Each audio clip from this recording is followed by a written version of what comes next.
పోగా మిగిలిన ఓట్లు నాకు. ఎందుకు వేసినారు కదా? ఇంతకు ముందున్నటువంటి ఎమ్మెల్యే ఏమీ చేయడు. ఎప్పుడో ఎలక్షన్లప్పుడు మాత్రమే వస్తాడు, మళ్ళీ ఎలక్షన్లప్పుడు మాత్రమే మళ్ళీ కనబడతాడు నాకు ఓట్లు వేయమని. మధ్యలో ఒకడు నేను రౌడీ, నేను గూండా, నేను కబ్జా అని ఒకడు కనబడుతుంటాడు ఇక్కడ. ఎవరన్నా పాపం మా మహేష్ యాదవ్ లాంటి వాళ్ళు ఏమయ్యా ఇంత దుర్మార్గం చేస్తారంటే వాళ్ళని కొట్టడానికి పోతారు, వాళ్ళ ఇండ్ల మీదకి పోతారు. అట్లంతా చేసేది ఒకప్పుడు. అట్లా కాదు, నేను ప్రజల్లో ఉండాలనుకుంటున్నాను. ఓట్లేసిన వాళ్ళు అడుగుతారా అడగరమ్మా? ఓట్లేసింది ఎందుకు? అడగడానికి ఏదో పని చేస్తామనే కదా. ఓట్లేసిన వాళ్ళకి అడిగే హక్కు ఉంటుంది, ఓట్లేసిన వాళ్లకు తిట్టే హక్కు కూడా ఉంటుంది, దగ్గరుండి పని చేయించుకునే హక్కు కూడా ఉంటుంది. నేను అందుబాటులో ఉండాలి కదా, అంతే కదమ్మా. నాకు ఎమ్మెల్యే హోదా వచ్చింది, పదవి వచ్చింది. నన్ను ఈ నాయకులందరూ, మా తెలుగుదేశం పార్టీ నాయకులు కానీ, జనసేన పార్టీ నాయకులు కానీ, బీజేపీ నాయకులు నన్ను మోస్తేనే ఈరోజు నేను ఎమ్మెల్యే హోదాలో కూర్చున్నా.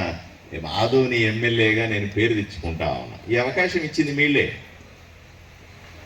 కాబట్టి అంటే అక్కడ మాట్లాడితే ముఖ్యమంత్రి ఉంటారు, ఉప ముఖ్యమంత్రి ఉంటారు, మిగతా మంత్రులు ఉంటారు అనే ఉద్దేశంతో అక్కడ మా గట్టిగా మాట్లాడాను. తర్వాత మంత్రులందరినీ కలిసి చెప్పిన,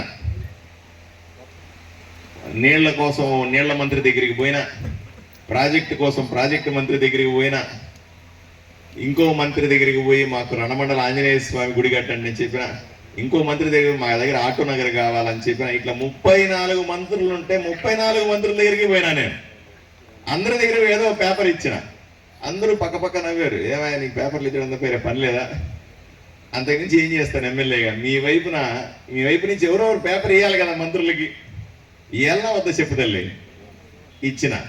ఇస్తే సరే మంచి రోజు వస్తుంది, మీకు డబ్బులు పంపిస్తాము మీ ఊరికి అన్నారు.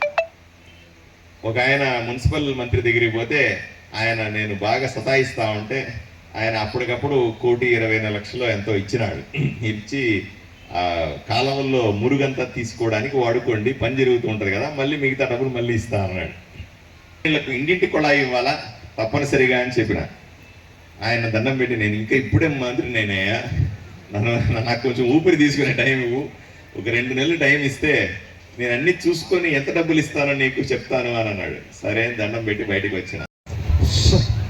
డ్రైనేజ్ వాటర్తో ఇక్కడ రైతాంగం పంటలు పండించుకుంటారు.